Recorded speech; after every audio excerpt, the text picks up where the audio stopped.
नशीबवान गाव, त्याला रामाचा पावन पद स्पर्शाचा पुराण वारसा, राजगुरूंची जाज्वल्य देशनिष्ठा आणि शिक्षण हे सर्वांगीण सुधारण्याचे प्रवेशद्वार आहे हे जाणून शिक्षणाची ज्ञानगंगा खेड तालुक्यातील सर्वसामान्य माणसाच्या घरादारापर्यंत पोहोचवण्याचं काम ज्यांनी केलं, असे सरस्वतीचे उपासक आणि निष्काम कर्मयोगी स्वर्गीय साहेबरावजी गुट्टे पाटील या खेड तालुक्याला लाभले हे आमचं आम्ही परम भाग्य समजतो.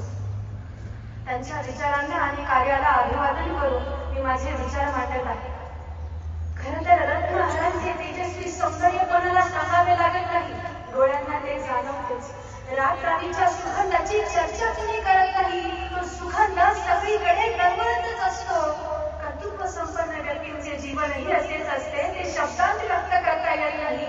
संस्कारांची आणि शब्दांची श्रीमंती लाभलेल्या साहेबांचे जीवनही असेच होते, ते शब्दांच्याही पलीकडचे होते.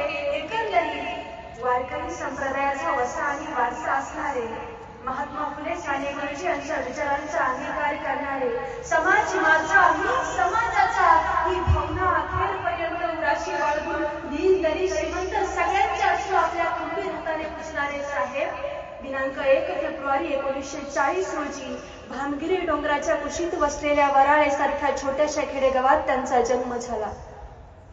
साहेब त्यांच्या शालेय जीवनात अत्यंत शिस्तप्रिय होते.